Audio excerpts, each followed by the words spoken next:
talk about the SCR's latest quarterly economic review.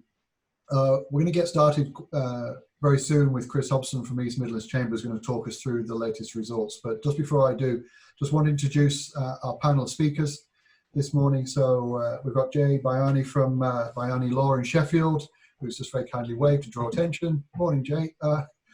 We've got Steve Coakley from the Millers, Rotherham United. Morning. Morning. And we've got John Warburton from Club Doncaster, who's now disappeared on our car. Oh, there we are. Morning, all. It's like a very strange version of Eurovision. What we're here to do today is very much listen to Chris, who will be feeding back the results of the latest survey. Andy Gates from Sheffield City Region will be joining us in around 7 to 10 minutes. He'll be providing us with an update on the work that's been done by Dan Jarvis and the Mayoral Combined Authority on the economic recovery strategy and the investment plan that's been put to government. And then what we'll do is move to a panel discussion and Q&A where we'll all have the opportunity to pose questions to Chris, Andy and the panel and to reflect on the state of the economy in Sheffield City Region right now and what we think the priorities ought to be as we look to move through what is undoubtedly a challenging and turbulent moment in our economic history. So looking at Sam and wondering if I've missed anything. Sam, I don't think I have. There's no fire alarms planned in the Karachi household this morning. So what I'm going to do now is hand over to Chris, who will talk us through the latest results. Alexis, thank you so much. Great to be here and lovely to see so many people. As Alexis says, my name's Chris Hobson. I'm Director of Policy at East Midlands Chamber. So we cover Derbyshire, Nottinghamshire and Leicestershire, and of course the northern areas of Derbyshire and Nottinghamshire are very much part of the conversation today.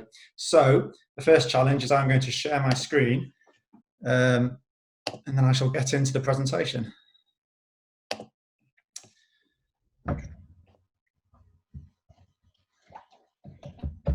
Perfect. Thumbs up if we can see that. Brilliant. Okay, let's go. So first of all, just a few facts about the survey. I'm sure everyone's aware of it, but just in case there's anyone who's coming on new or just wants a bit more information. So the quarterly economic review comes from the quarterly economic survey. The clues in the name, we run it every quarter, and the great thing about the survey is there's a consistency of message, consistency of questions, which means you can start doing some quarter-on-quarter comparisons. So for Q2, the second quarter of this year, the survey ran from the 18th of May to the 8th of June. We had 263 respondents, which is great. Hopefully everyone on the call managed to respond. If not, do look out for Q3. It's so important that we push those numbers up. The more numbers we get, the greater integrity we have and the more clever things we can do with the data. But of those 263 businesses, they employed almost 15,000 people. You can see the breakdown there in terms of business size, in terms of whether they were exporting and manufacturing versus service sector. So it's a really good mix of businesses, good mix of sectors. We've got a great view of what's going on across the economy. So the first slide, let me just move my sidebar. So at a glance, what you're looking at, let me just explain this quickly. We're comparing numbers from the first quarter of the year to the second quarter of the year, and the numbers you're seeing there are net figures. So for every question we ask, or most of the questions, people can say something got better, got worse, or stayed the same. So for example, your UK sales over the past 3 months, did they get better, get worse, or stay the same? And then we take away those that said something got worse from those that said it improved, and you get a net score. So that's just to explain the numbers. And looking at quarter one to quarter two, there's a very clear direction of travel, and this will come as, I am sure, no surprise to anybody. But I think what it does do is it shows the extent of the slowdown that we saw. It's basically a fantastic image of what happens when large swathes of the economy are stopped overnight. People might cast their minds back to the first quarter. So this is back in February the survey ran. We've just come out of the EU. All of the discussions that plagued 2019 and the uncertainty that plagued 2019, for better or worse, where people sat, were seemingly put to bed at the start of this year. And so there was a relatively relative level of confidence, generally speaking, in the economy to Q2, that completely went, and we all know why. What I'm going to do over the next few slides is go into some of these figures in a bit more detail, pick out some of the questions or observations that we have as a series of chambers, and hopefully that will lead into our next speaker and then the discussion. So first of all, looking at businesses involved in UK markets. So the question was, over the past 3 months, what have happened to sales, customers, bookings? And so to just explain the charts, the red bar is to say that a thing is Q2, the blue bar is Q1. And you can compare, so 7 in 10 respondents in the second quarter saw a slowdown in their UK activity in terms of sales. In terms of looking ahead, so same question, but for advanced orders, etc., the slowdown is pretty much identical. So almost 7 in 10 again, and saw that slowdown, and you compare that there with what was happening in Q1. So interestingly, one of the things we can do with the data, we can do all sorts with it. One of the things we can do is we can compare by broad sectors. So we've done this for activity in UK markets. And so there's, well, I suppose you could say in some respects there's a bit more resilience in the manufacturing businesses, but actually I think in that more of them saw activity increasing, but actually also slightly more saw activity decrease. So much greater volatility in our manufacturers. And it'll be interesting to think about some of the reasons why that might be, in terms of how the supply chains are working, in terms of lag time between orders being made perhaps back in Q1 and being realised in Q2. But actually, I suppose the main takeaway there is the difference between manufacturing and service to businesses isn't that great. It was an issue that was hitting everyone. What about overseas markets? Slowdown, perhaps relatively speaking, not as severe as for UK markets, but still incredibly severe. So 6 in 10 seeing activity decrease in terms of sales, customers, bookings in overseas markets. And overseas markets by sector, again, that manufacturers slightly more resilient. I think there might be a story in there, although people on the call will be able to give their examples, I'm sure, of greater lag times. I should say, in conversations that we have with our manufacturing members, that the main thing that people report is that whereas in past years they might have had a level of they might have been able to anticipate where peaks and troughs were going to fall, that's completely gone out the window, and that's been creating a number of challenges for our manufacturers in terms of staffing, in terms of obviously cash flow. I'll come on to that a bit in a moment.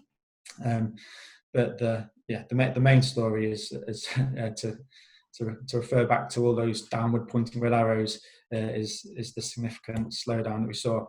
So this is the cash flow figure then, and this is a really important one actually to just spend a couple of moments on. So you see in the second quarter, 63% saw cash flow decrease, 21% saw it decrease in the first quarter. I mean, this is lots of reasons why this is such an important slide. We know, particularly for SMEs, cash flow is so important when it comes to resilience and the ability to respond. And we can't see, if we see those cash flow numbers being this negative for a period of time, then we know that that's translating into big issues. There were a number of government interventions.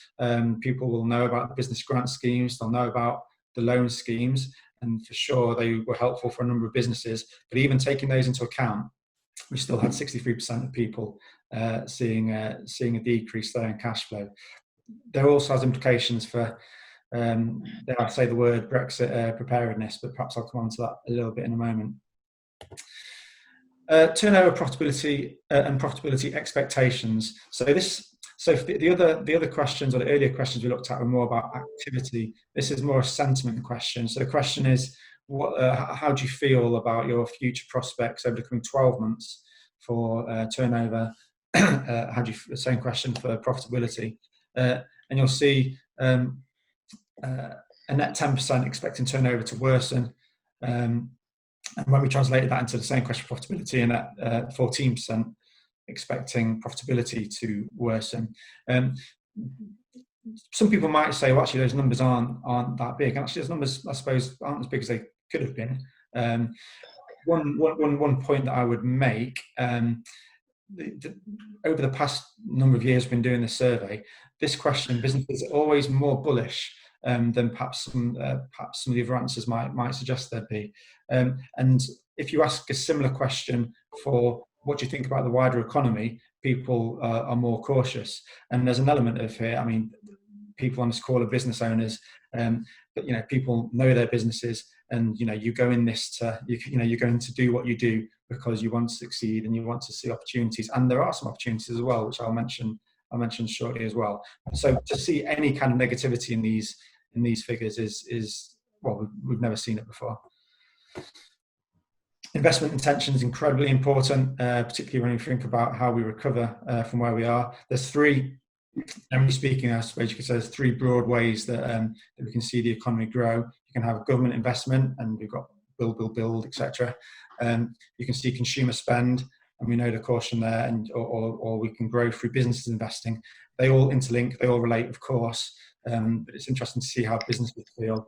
And so 41% were reducing their investment intentions when it came to plant machinery equipment in Q2, compared to 10% in Q1. When it comes to training, and maybe in the discussion skills will come up, it often does, you'll see 41% were decreasing their intentions when it came to investing in staff training. Really worrying figures, understandable figures, but concerning figures. And I suppose following on from the staff training point, we can look at what people were thinking about labour force. And so the two questions: what happened over the past 3 months to labour force? What are your plans over the coming 3 months? So 43%, if you look at the decreased bar there, in Q2, reduced their labour force over the quarter, and a further 20% plan to decrease it further over the coming 3 months. Interestingly, when we do a national comparison, that 20% isn't as significant as some other parts of the country, which could be a positive thing, or it could be that 43% is a very big number, and actually a lot of people have moved early when it comes to their plans. So just some final points, then I'll stop talking. And I suppose to just dig into a couple of points I made a little earlier. The data is changing very quickly, because what we see, it's a word that gets bandied around so much, but I'll bandy it around again. This is unprecedented, and so sentiment is changing quickly. Again, sentiment is going up and down. So this is a snapshot from the late May, early June period that the survey was taken. I'd be interested in any observations or reflections on whether people feel they're in a similar point now. Cash flow is a big issue. Those negative figures, take into account the government initiatives that are out there. We know businesses are carrying a lot more debt. Some carrying debt for the first time. Concerns over what that might mean for the future, in 12 months' time. But then also, when we think about what's coming up at the end of the year, potentially, when we talk about what might happen with trade deals with the EU, etc., there's an element of people saying we don't have the bandwidth to engage with this now. But there's also an element in conversations we have with members of people saying, even if I wanted to stockpile, to kind of get, build up some resilience, I just don't have the cash to do it at the moment. So, how vulnerable are we, and what support might we need to get around that? We are seeing, and I'd be interested again in any views or reflections on this, an uptick in businesses wanting to talk to us or talk to universities around opportunities to innovate and to interesting session on set at beginners level for businesses wanting to do activity in North America. Fantastic appetite. Is there an opportunity in how the economy works, which is what we're seeing? Cracks appear and opportunities can grow from those cracks, and business people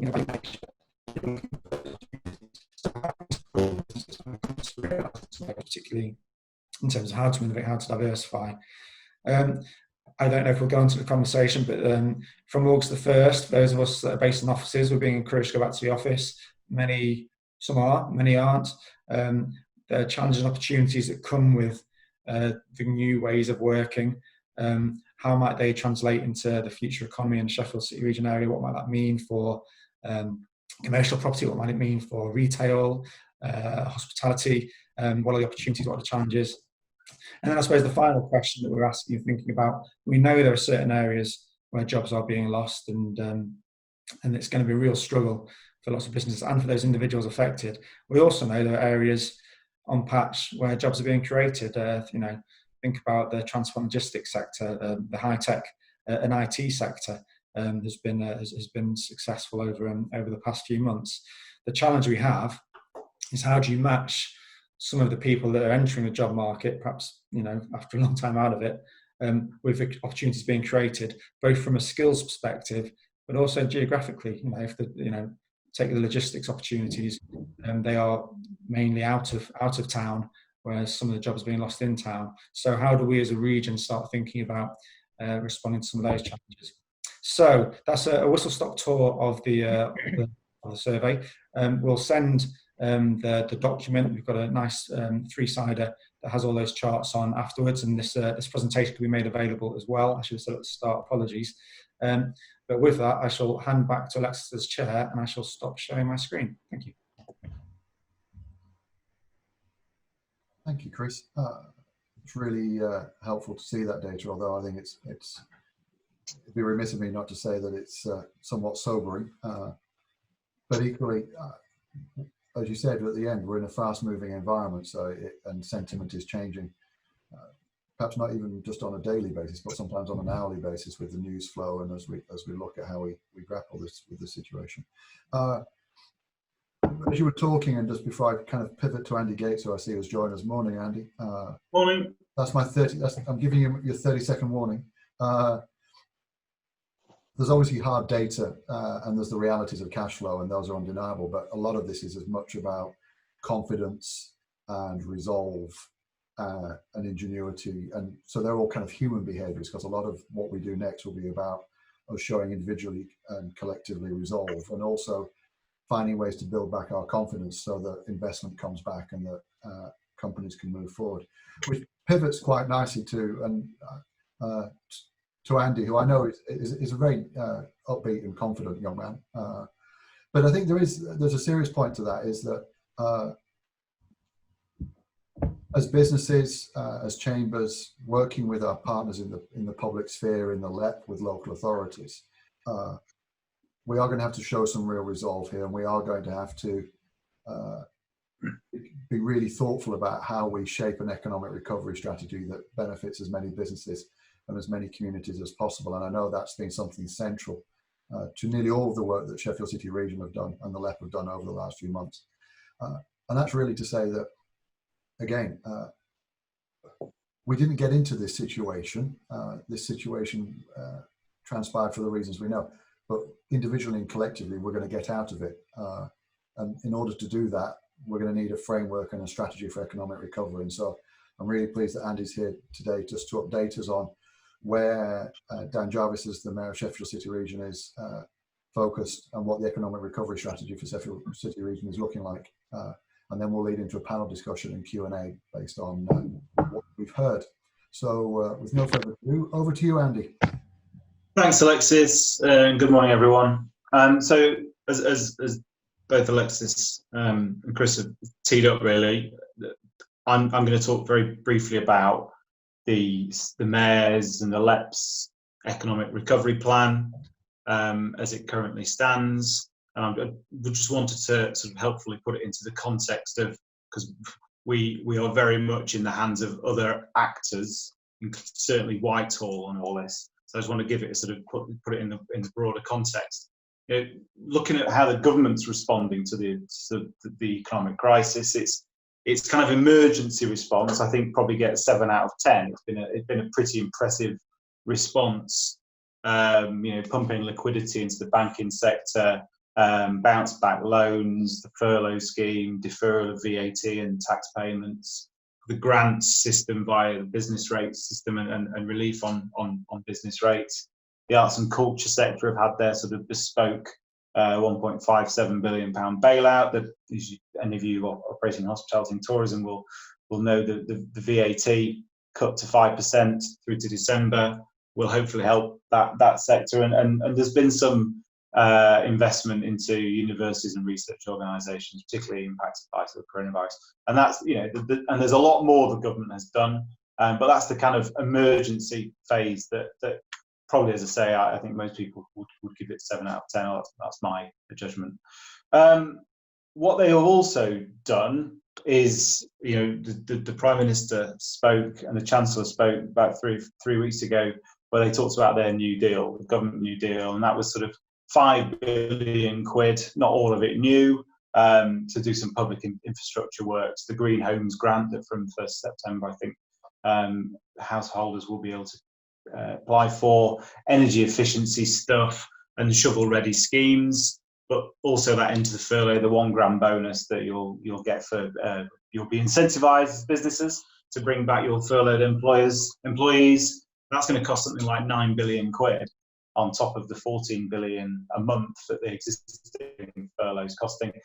If you want to take on apprentices, there'll be further incentives, and the government have always done what they will always do, which is double the sort of support available through things like the Department for Work and Pensions. That's work coaches in job centres, particular support for sort of people who are always further from the labour market, those with health conditions or people with sort of poor work history and low skills. And then, of course, the housing one, the stamp duty cut, which is helping the housing market.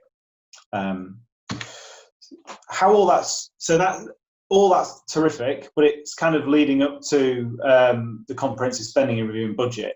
That's the kind of, on top of the emergency response, there's the medium term thing that they've just done, and that has had benefits for South Yorkshire. In the announcements they made recently, we secured a 40 million quid brownfield fund, which is effectively 40 million quid for us to invest in brownfield sites to put houses on. So take care of some of the remediation works, the infrastructure to enable developers to make their 15% on a private sector scheme. So that is without doubt helpful to the region in the short term. The shovel-ready schemes that the government sort of went out looking for, the region secured about 33 million quid to bring forward schemes that were on our books, but were blocked for either cash or some sort of, may even be a COVID-related reason. So that's 33 million for us to spend as quickly as possible to again, shovels in the ground, cranes in the sky. And you'll maybe have seen lots of stuff around active travel projects. So the government is really keen at the moment to push walking, cycling, and there has been, and any of you driving around Sheffield will know some of that money is being spent right now. So that's helpful, and that is of course on top of, for the region, the benefits of devolution, which you'll be hopefully aware that the Mayor and the 4 South Yorkshire leaders have gotten that devolution deal over the line, which brings with it cash. That brings with it £30 million a year of capital and revenue. For the first time in a long time, we've got cash that is unring-fenced. We've got no one telling us what we're going to have to do with it. It's for us to determine how we invest that. And that also devolution deal brings with it 36 million quid of adult education budget, which is the funding that goes into colleges and private training providers to fund adult vocational skills. And prior to COVID, the region secured about 170 million quid of Transforming Cities Fund, which again is transport related, but how do you connect up our urban centres better?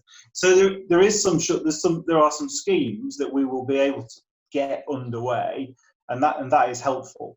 But as I've already said, it all really tees up the comprehensive spending review and the autumn budget. That is where the government are going to really set out their economic response. That is probably the sort of single most important thing that we as a region will need to play into to land the resources and powers and programmes that we need to turn the economy around. To inform that, to set out what the region needs from the government and what it wants to deliver itself, the Mayor brought together a economic response group. Some of the chambers have been involved in the business element of that, and that has shaken out over the summer into the shape of a £1.7 billion plan, and that is focused purely on the next 18 to 24 months. So we could have put in a huge program of how do we transform our economy over the next 20 years. That's not where we've gone with our recovery work. We said we've got an 18 to 24 month problem, and that's going to require some targeted interventions right now to keep businesses afloat, to keep people in work and keep people skilled, and to help transform some of our places that are going to be struggling. And that, if I was to summarize what's in that recovery plan, it's around three things. It's people. How do we help them adapt to the new economy and keep them afloat? How do we support businesses to adapt, survive and thrive in the new environment? And then places, how do we help the urban centres, the towns and villages around South Yorkshire, not just sort of put back what was already there, but how do we help them make that shift that was already starting to take place to urban centres that are sort of fit for the 21st century. So that stacks up to quite a big stack of cash, really. Looking at some of the things that for people, for our young people and the unemployed, you would expect to see, but you're not going to hide away from it. There are skills guarantees for young people. There are particular interventions around childcare, which has been something that I think has been hugely ignored by Whitehall in terms of some of the responsibilities and costs around childcare. Digital skills, back to work matching up of unemployed young people to opportunities. So there's that bit. The business side, I think, is really quite an ambitious program of investment that we want to secure and put in to support businesses. And that kind of activity ranges through from things we've never done before, which is cash flow support, cash flow insights, alongside how do we help businesses do digital adoption? How do we help them invest in the kit, but also how do we upskill workforce space to take advantage of them? How do we provide lots of really small businesses with health and safety advice in a COVID environment? How do we provide them with the HR, legal, financial support where they're struggling? So that's come through very strongly from the FSB and chamber reps as well, telling us we've got to help businesses navigate through stuff they've never had to navigate through before. And that's a big focus for us. And then we would love to be a region that is the first place in this country to really look at recapitalising and making flexible public-backed investments in businesses that can grow, helping them not add to their debt pile. But how do we inject investment into businesses that have the capability to grow in the region at sort of scale? It's not something the UK does particularly, but it's a pretty tried and tested intervention all around the world, and we'd love to be the region that tests out backing with the public purse some growth businesses. We also want to take advantage of the. Let's face it, we're going to see global supply chains contract. We know that. How do we get our business base to be more competitive and securing some of that work that I think we'll be bringing back from China, from other manufacturing places around the world? There are opportunities in that supply chain work, and we'd really like to invest in it. And then the third bit is our places. So how do we put money in to help Sheffield, Doncaster, Rotherham and Barnsley reconfigure their urban centres and to make them COVID compliant, but also the future of the high street is changing. How do we help accelerate that with cash? How do we put in more active travel, public transport? So the mayor is hugely engaged in cycling and walking interventions. It's one of the sort of pillars of his mayoralty. And across the region, we are starting to make headway on that. And we've also got to sort out our buses. The mayor established a bus review, bus commission that reported back earlier this summer.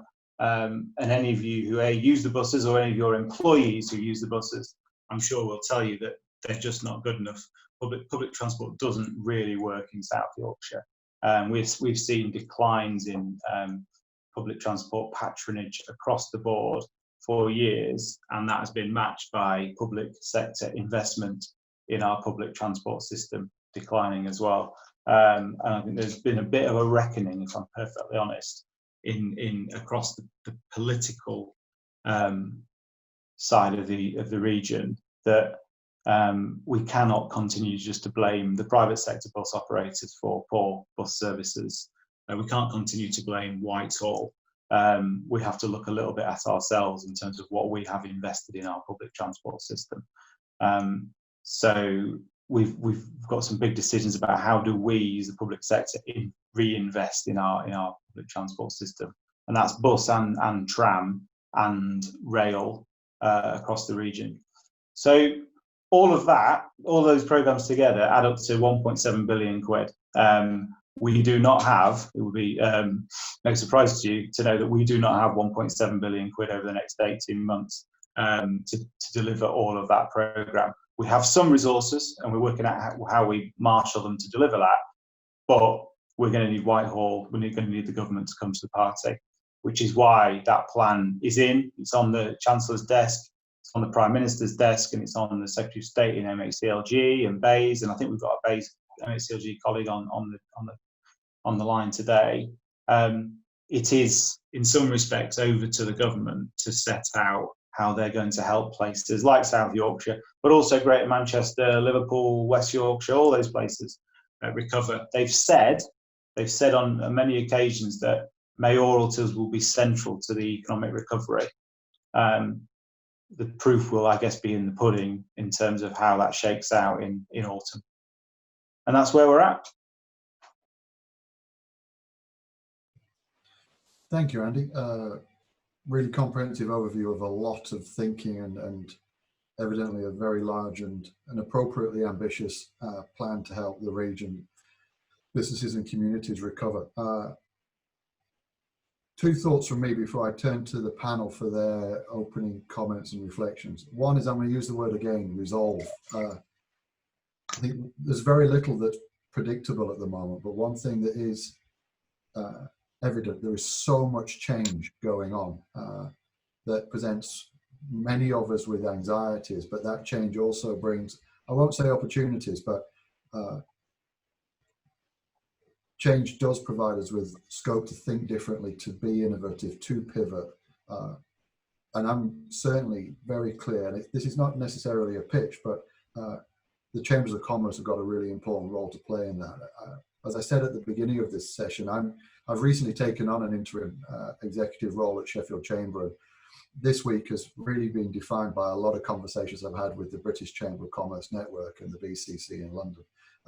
And for those people on the call, I can't emphasize enough how important the Chambers are going to be working alongside the LEP and working alongside the Mayoral Combined Authority in feeding in important data and insights to shape policy making, because it is evident from certainly the conversations I've had that government is and needs to be listening to businesses, and chambers and the LEPs are a primary medium for communicating that. So if you're sat there this morning and you're thinking, how do I influence this change?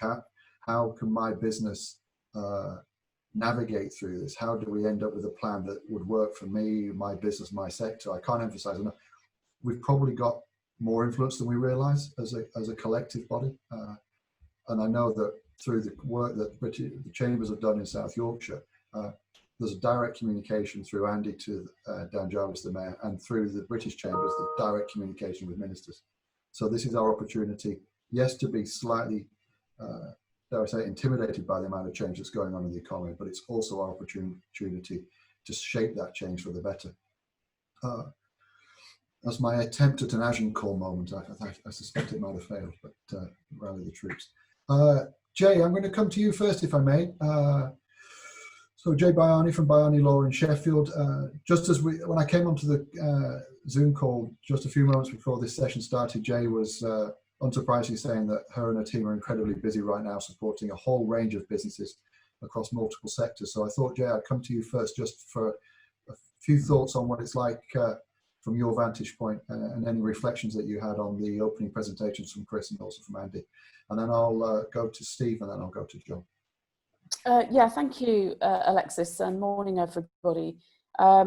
It's been incredibly busy. So for those of you that don't know me and what we do, we're a niche law firm. We specialise in HR, employment law and health and safety, and we deal with many businesses across the region with those sorts of things, very much on a sort of outsourced basis much of the time. So we've been at the thick end of it, and I think some of you also know that we support the British Institute of Innkeeping Employment Law Helpline, and they've got 10,000 members in the hospitality industry. So that's kept us pretty busy working on interpreting the furlough rules and all the different government guidance coming out over the last few months. I think at the moment what I'd say is that we are, I would say, out of 10 calls, 8 are redundancy related. And I think that's the really sad thing. So it was interesting to listen to Chris talk about the outcome of the survey. And if I've got that right, the survey date ranges from the 18th of May to the 8th of June. Is that right, Chris? Yeah. So, I mean, it'd be interesting to see how it is right now if you were to question people right now, because, that's a snippet in time. And I think there was more optimism in some ways then. The figures showed that the labour force, there was a reduction of 43% based on those people that responded to the survey, and expected to be 20% over the next 3 months. I think from my own sort of anecdotal point of view, just looking at how my clients are feeling about things, there was more optimism a few weeks ago, even a couple of weeks ago, than there is right now. And it's not, I think part of the issue is things like the U-turn on things like home working. So lots of businesses have invested quite a lot, both in terms of money and in terms of time, in putting in place home working, because the thrust was very much, that's what we need to be doing for those that can. Then there was a U-turn saying that we now need to get people back into the workforce purely to support the economy. And I get that completely, but I think that that's really affected some of those businesses that thought that they were planning to work in a way where they were minimising their costs and having people work from home. The other U-turn is, of course, at midnight, I think it was the further restrictions put in place in certain parts of the country, which has just left people with real uncertainties. And I think that's causing a lot of fear for people. So even those businesses that have been doing well enough in these times are worrying that any minute now, there'll be another lockdown. I'm assured that there isn't planned to be one in Sheffield, but it's really affecting the confidence of businesses, I think. And then the other thing I'd say is that there isn't much detail on this job retention grant. So we know that the furlough scheme, the job retention scheme, is finishing at the end of October. So that's causing quite a lot of concern for businesses who have had a lot of employees on furlough. And what we're seeing now is a real push towards redundancies, because businesses know that they can put through the notice period and accrued holidays and regain some of that through the furlough grant. So I think that's why lots of businesses are jumping the gun a little bit, really, rather than thinking, well, let's just hang fire, which was the point of the furlough scheme, was to retain jobs. But I'm afraid that's not what we're seeing. But, that could be just what I'm seeing, the worst side of the labour force, aren't I, and employing people, because people engage us when things are, when they need to make changes. And at the moment, it's all redundancy. So I'm hoping to hear from somebody with perhaps a better balance than I've got. But I'm not feeling great at the moment about the economy and what's in store for individuals who are masses of individuals who are not going to be able to get jobs. It's good to hear from Andy about the skills guarantees for young people. I think there's a lot being done for young people, but there are older people who are really have got outgoings and are just going to struggle to meet those outgoings if they don't find jobs. And I think what Andy said about the support for SMEs is absolutely spot on things like digital adoption and cash flow and HR, health and safety, things like that, managing that within smaller businesses, I think is really key. So it'd be great to see more of the support that we already see from the Chamber and organisations that provide that sort of support, out there for businesses. Thank you, Jay. As you say, to a certain extent, notwithstanding, again, that being quite sobering, you do, as you say, see a particular, you get inquiries in particular circumstances. So hopefully, as you say, there will be others on this call who can offer perhaps a counterpoint to that. I'm going to come now to Steve Coakley from Rotherham United. It's obviously the Millers were promoted at the end of a strange season. I'll hand over to Steve now, just to kind of talk through what it's like from his window and as commercial director at Rotherham. And then, as I said, I'll come to John. So over to you, Steve. You're on mute, I think, still. No. You're still on mute. There we go. Can you hear me now? There we go. Never the master of technology, I have to say. So thanks, Alexis, and good morning, everybody. As you mentioned, that we kind of got promoted at the end of a really strange season, and whilst under normal circumstances it'd be kind of very celebratory, but given all what we know, it was a real relief more than anything else. And whilst we no doubt when we all set off at the beginning of the season, we all wanted to complete the campaign and have the celebrations at the end of the season.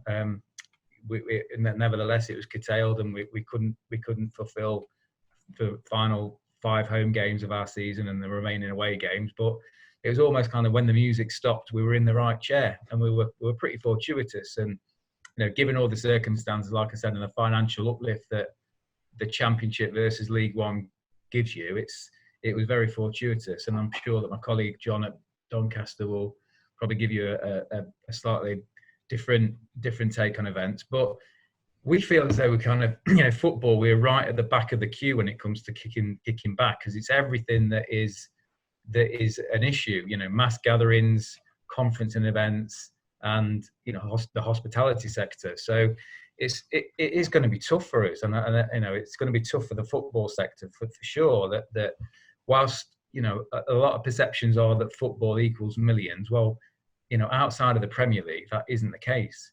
It is, whilst the players get paid a decent salary, let's not kind of pull any punches about it. It's certainly not in the realms and the millions that we talk about in the Premier League. So it is going to be challenging, and it's challenging on, the season's going to start on the 12th of September. The latest government guidelines are that we can have fans back in the stadium in October, albeit at a significantly reduced capacity. But how sustainable is that? You've got the costs of opening the whole stadium, but with reduced capacity and social distancing measures in place. How does that affect hospitality? We can't really plan or sell anything on the basis of next season because we don't know how that looks, because needless to say, the October date that we're all been working towards is subject to change. And the news that we've seen last night is, about local lockdowns. Who's not to say by October time we could be in a significantly better or a significantly worse position? Who knows? So we are really going into the unknown. Fortunately, we have some good relationships with commercial partners who have stood by us and continued their support. The retail part of the business is going well, because I think people just think, it's just a way to support their club. And we are a community club, and we do lots of activity from a community sports trust perspective. So we do what we can, but you can't say that it's not a challenging landscape, and we're not going into the unknown like many businesses. So we are, right at the back of the queue. We are when it comes to reopening again. So it is a concern. We are fortunate that we've got the kind of financial uplift that will kind of see us through to a certain degree, but we are going into a complete unknown entity. And so, any kind of support that we can get from from any businesses that are thriving is gratefully received. Just like we try and support the people that support us historically with what we can, whether that's social media, whether that is coverage on any other the kind of media platforms that we get. But it really is a time to kind of batten down the hatches and look after each other, almost kind of create a mini micro economy within the region. I mean, we've always been a club that tries to do that anyway. So when we try and, if we can't buy things from Rotherham companies, we make sure that we get it from South Yorkshire companies. If we can't buy it from South Yorkshire companies, we go Yorkshire. So we always try and kind of create that mini micro economy to in essence look after our own, and that's embodied through our relationship and our patronage with Barnsley and Rotherham Chamber. So it really, for us, it's a time to kind of stick to our default settings, stick to our factory settings, look after our own, look after one another from a business perspective. When we can support each other, we do. And if we can't, we'll give you an honest reason why and make sure that we can do it next time. And it is a challenge, but one that we've got to face, and we've got to get on with it. We've still got people on furlough. We've had, I don't know whether it's widely publicised, but the players took and senior management took a wage deferral. So whilst that's helpful to get you through an initial period, you kind of kicking the problem down the line a little bit. But it does have to be repaid. So hopefully, when we can kickstart again, whether that be October, November, whenever that may be, that we'll be in a position to generate sufficient revenues to kind of see us through. I mean, as a club, we're pretty fortunate that we're owned by a local guy who, lives in Rotherham. His business is in Rotherham, and so he goes shopping in Rotherham. He goes to Tesco's and Morrison's. He's not sat the other side of the world, I think, is what we're trying to say. That is, as a total detachment from the local economy and what's happening. So that's fortunate in that way that we are all culturally totally of the understanding about what the measures that we all face. But it is tough, and by hook or by crook we'll battle through it, and we feel as though we're kind of pointing positively in the right direction, although there's a few more choppy waters to navigate, I'm sure. But that is a whistle-stop tour of kind of where we find ourselves. But we will battle on. Thank you, Steve. I think it's. I've certainly probably as a football fan, it's easy to be distracted by the bright lights of the Premier League and to have your attention drawn by the millions and billions, but actually to be reminded of what reality is like lower down the football hierarchy, and also, as I know, you as a club being a really important business in Rotherham, and being not only that kind of economic focal point, but also a community focal point, and the impact that has. On the upside, I was really struck by your comments about the microeconomies. Just as Andy talked about in his presentation, we are going to see global supply chains fracture and contract. There is probably going to be more emphasis on local resilience and robustness, and that will present opportunities to business. I'm sure of that. We may pick that up later on in the conversation. I'm now going to go to John Warburton over in Doncaster, who, as Steve hinted at, may see things slightly differently, but then again, I could be completely wrong, John. So I'll hand over to you to offer your opening thoughts, and then we'll go into a Q&A and discussions. Yeah, thank you. I was unsure about whether Steve was going to steal too much of my thunder, if I'm honest. I think I've got a few hopefully unique things to say that don't just repeat what Steve said. So yeah, obviously thanks a lot for having me along. My name's John Warburton. I'm the head of commercial at Club Doncaster. I suppose from the first point of view, Club Doncaster as in itself is quite a unique model in putting entities under the same ownership and management structure. So it's not just the football. We've also got Doncaster Rugby League, which has obviously been central to the Rugby League World Cup that's coming to Doncaster next year as well. So that's been something that we've been doing a lot of work on.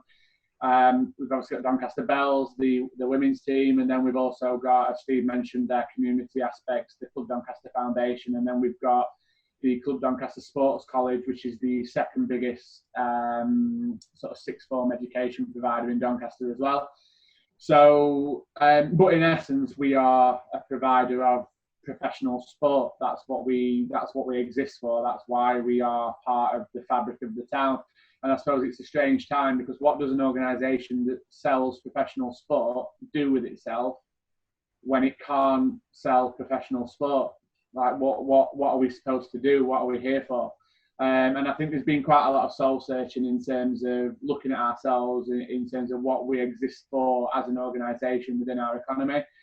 I will look to the presentation that Chris made at the start and just offer a couple of reflections back on some of the findings that you had in that, just to add our weight to it. In terms of sort of advanced orders, they have been massively decreased. From a cash flow point of view, clearly our cash flow has decreased from Q1 to Q2. Absolutely the case when it comes to obviously ticketing and hospitality, on the basis that we haven't had any games. So if you haven't got any games to sell hospitality packages for, and you haven't got any games to sell tickets for, your cash flow is quite obviously going to decrease.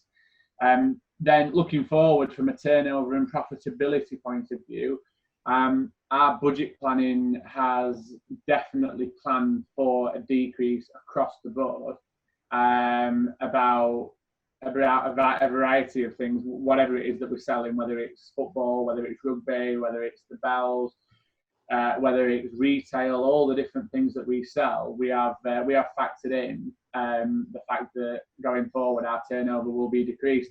But then we're also, but then we're not. I'm not saying that that's doom mongering or scaremongering. We're kind of looking at it. We're just thinking that we're being realistic, really, but we still want to be ambitious. So it's not like we're just saying, right, this is what we're going to achieve over the next 12 months. There's no point in trying because we've got no chance. We're looking at how we can really demonstrate some flexibility and creativity within what we do to make sure that although things aren't as good as they could be, we still do as much as we possibly can to make them as good as they can be.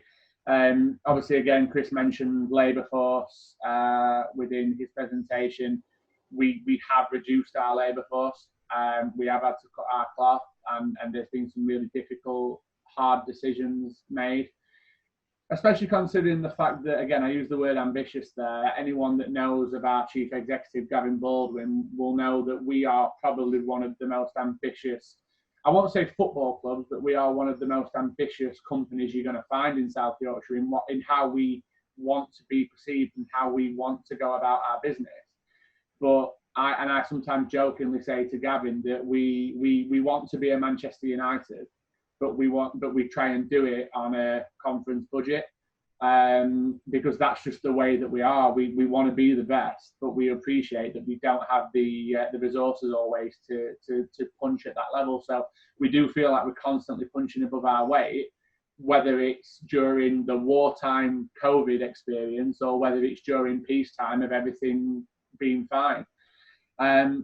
So I think the two things that I wanted to draw out of the presentation that Chris made as an actual reflection, rather than just, yes, I agree, we are the same as everyone else, is that I think it's interesting to look at those stats in terms of whether it's consumer choice or forced behaviour, because I think that's going to be a massive thing in terms of how we go forward for what we're doing, because wherever it's forced behaviour, there's not a lot that we can do. If the government are telling us that we can't have fans into stadiums until October, then that's something we're just going to sort of like it or lump it.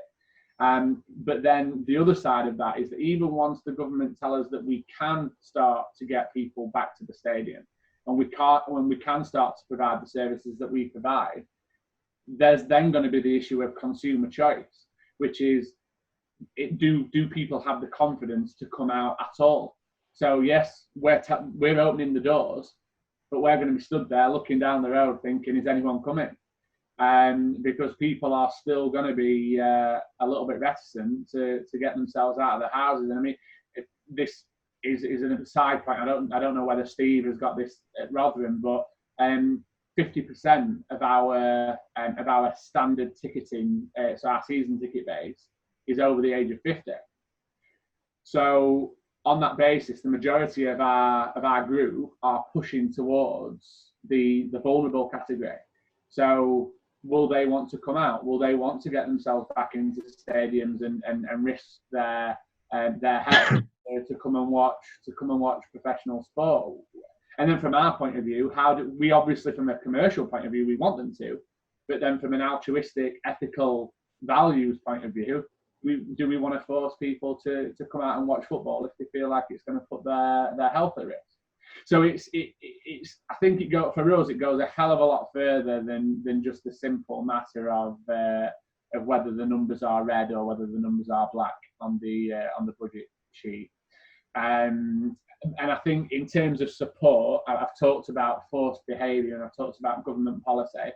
I think going forward it will be worth anyone who's in a position to support, whether that's government, whether it's local government, whether it's the chambers or the LEPs, is to look at how organisations that literally cannot do their business because of enforced government policy, how does the support differ for those types of businesses rather than those that can carry on? Because if we can't offer our services until October, or maybe further, then it would seem to make sense that the support for our business potentially could carry on up until that point. So whether that's PAYE deferrals, whether it's rate relief, extended furlough, whatever that might look like, it's just something that we would like to be considered. And then I suppose the final thing that I just wanted to finish up by saying was, as much as I might have painted a slightly gloomy picture there, I've not necessarily intended to. It's probably just the realism that I'm trying to put across. But what I would say is that while obviously standard ticketing has been very difficult because we haven't had games, and if you haven't got games for people to come and watch, why are they going to come and watch? The outlook for the next 12 months, from a commercial point of view, Steve mentioned that they've got a lot of commercial partners that have supported them. Our partnership model is very much about wider inventory rather than just coming to watch games. So there's lots of different things that we can do for our partners that don't necessarily factor around just coming to a football match. So we have been very fortunate, as I suppose Steve said, they have been, in that we're, from a commercial point of view, I can't speak for standard ticketing, but from a commercial point of view, so advertising, all that sort of stuff, we're actually going to invoice more this July than we did last July. So there's no way of getting around that is a positive thing, considering what we're currently going through. But then what I wanted to say was, what does that say about the wider prospects of businesses in Doncaster? Because if we're showing that businesses in Doncaster are in a position to invest the same level, if not more, money now than they were at this point last July, that would suggest to me that some businesses in Doncaster, we've got 65 commercial partners, that would suggest that those if that 65 is a snapshot of Doncaster business, those 65 are doing all right, because they're all in a position where they can continue to support us as a commercial entity. So I suppose I've just finished by saying, yeah, it's tough and yeah, it's difficult, and a lot of what we're doing is possibly working on the promise that the sun will come out tomorrow, and I suppose hopefully it will, because if it doesn't, and if we have a second wave and then football stadiums for whatever reason can't open until January, then I suppose all of the sort of the positive promises that we've made to our commercial partners, we'll have to sort of rethink. But we feel very fortunate that we've got the support of local businesses, and yeah, that's where we are. Thank you, John. As you were talking, as all of the speakers have been talking, I've been scribbling down phrases and words that really kind of caught my ear. And realistic ambition. you got to, you know, can't lose all ambition, but you've got to be realistic. I can see that. And also just, again, I'm sure others were equally struck, the complexity of the issues that you have to manage as a professional commercial organisation, as you say, that sells sport. It's not only about adhering to the rules and recognising what you are and allowed to do and not allowed to do from government policy, but also then thinking about your responsibility to your fan base, particularly the elderly community, and that kind of altruistic issue that you've got to grapple with. Evidently not an easy set of factors.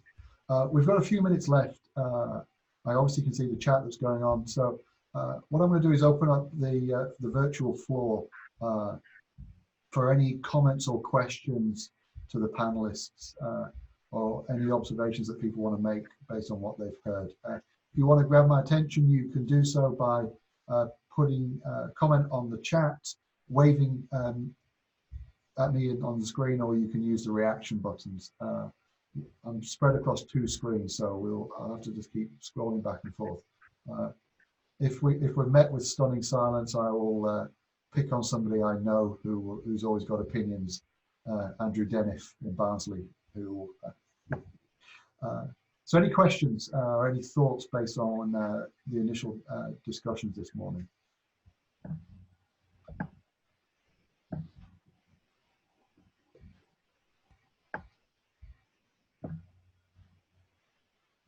The ticking of a clock in the background. Yeah. I'll say something. Yeah. Great. Go on, Steve, please. What I would like to, am I on mute still? Am I all right? Oh no, we can hear you loud. Excellent. So what I would say is it probably, I noticed one of the comments on the chat there saying, you know, it's very informative, but even if a little depressing. What I would try and end on is a bit of a positive note, that we all know what we're up against. We all know we've been through some tough times. We all know that we have got some challenges to overcome, but we will do it. And we're all here, and we're all interested. We're all here to make a difference. We're all here to support each other. And there will be better times, you know, whether it's the next month, the next 6 months, or 12 months' time, there will be better times. And it's by the kind of the strength in unity, if you like, and that kind of South Yorkshire resolve, by working together, by supporting each other, that will get us through it.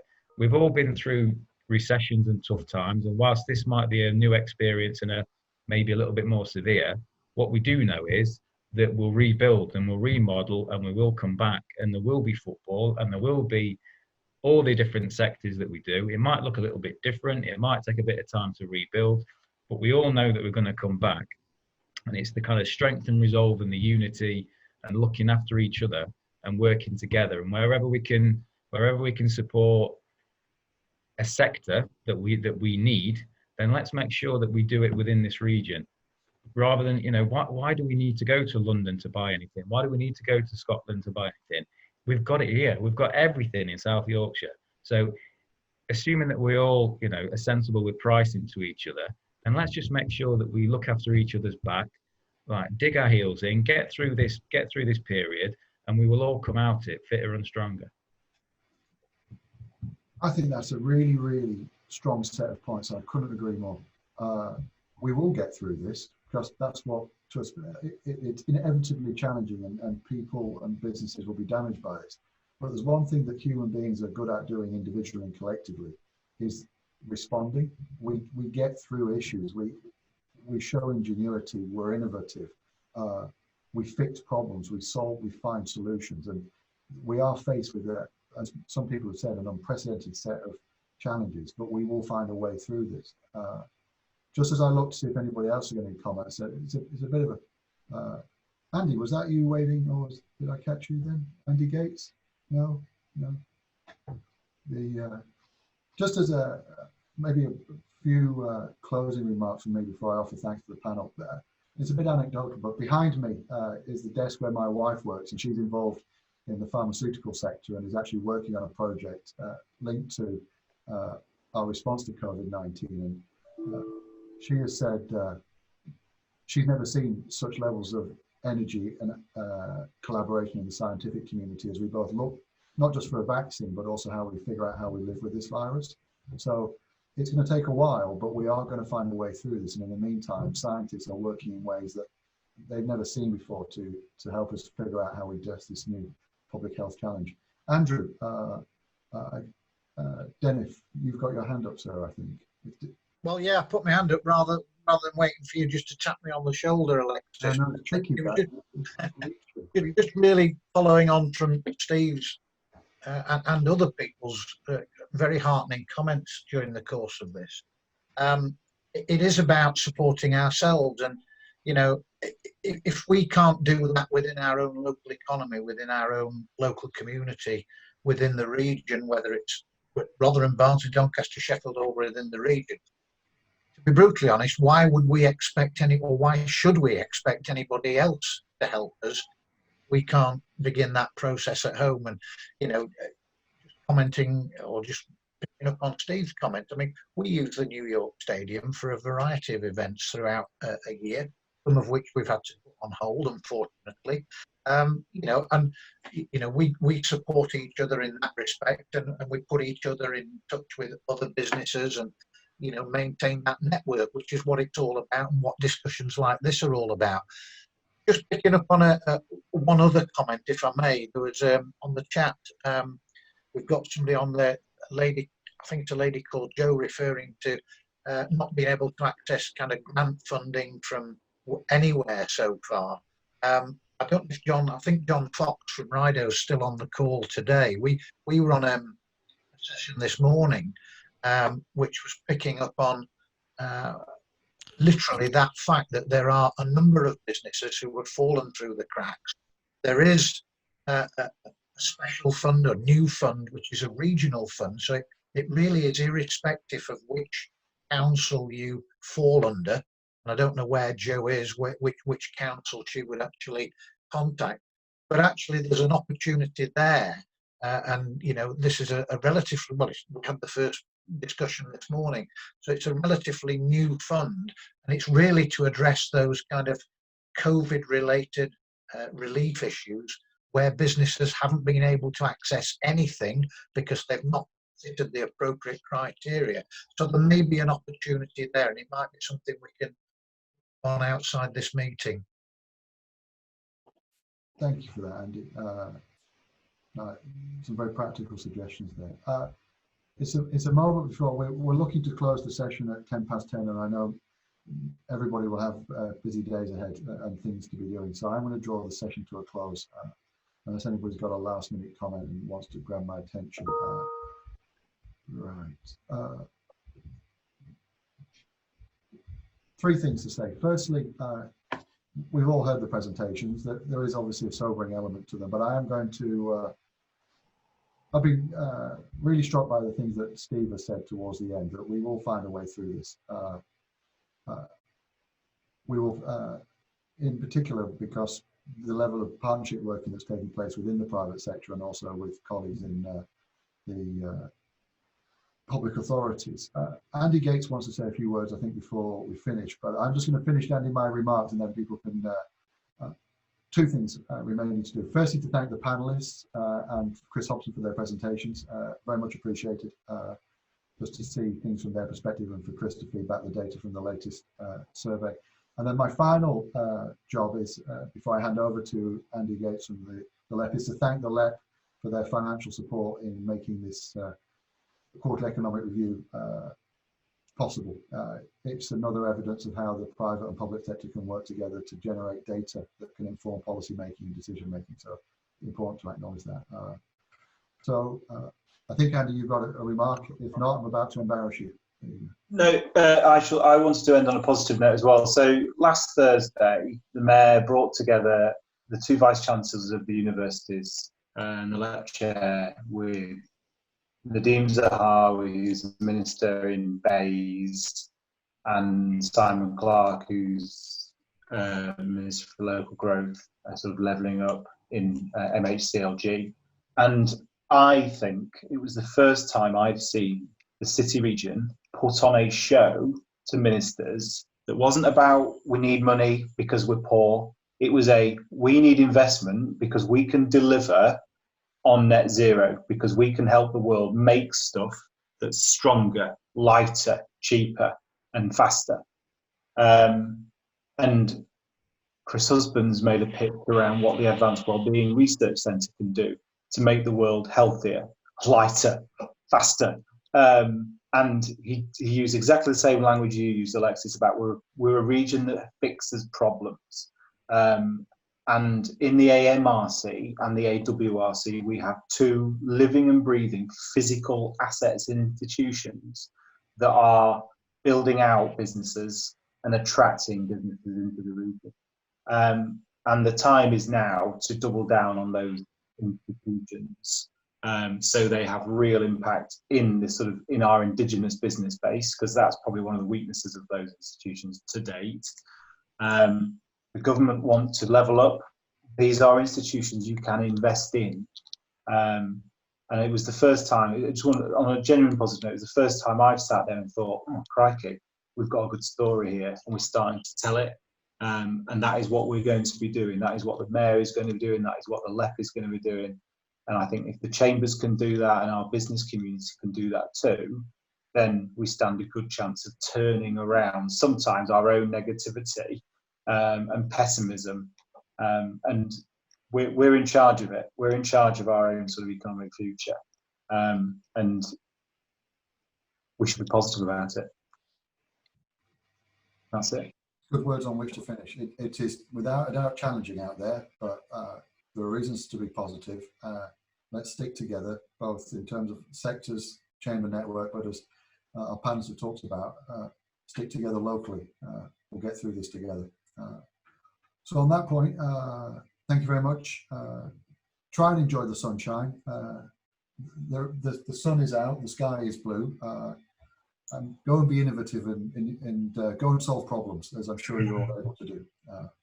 And I'm sure the chamber networks will be not only right alongside you, but also leading the way in helping formulate the economic recovery strategies we're going to need. So with that, thank you very much indeed for your time this morning. Enjoy your day. Take care.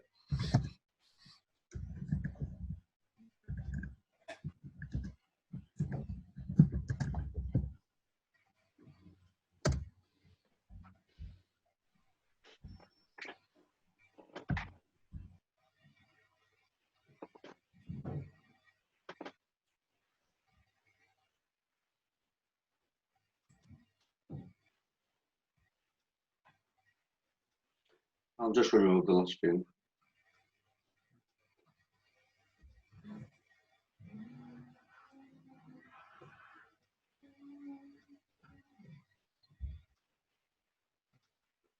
Few people still on. Yeah, I'm just removing them. Okay. I'll do it one by one.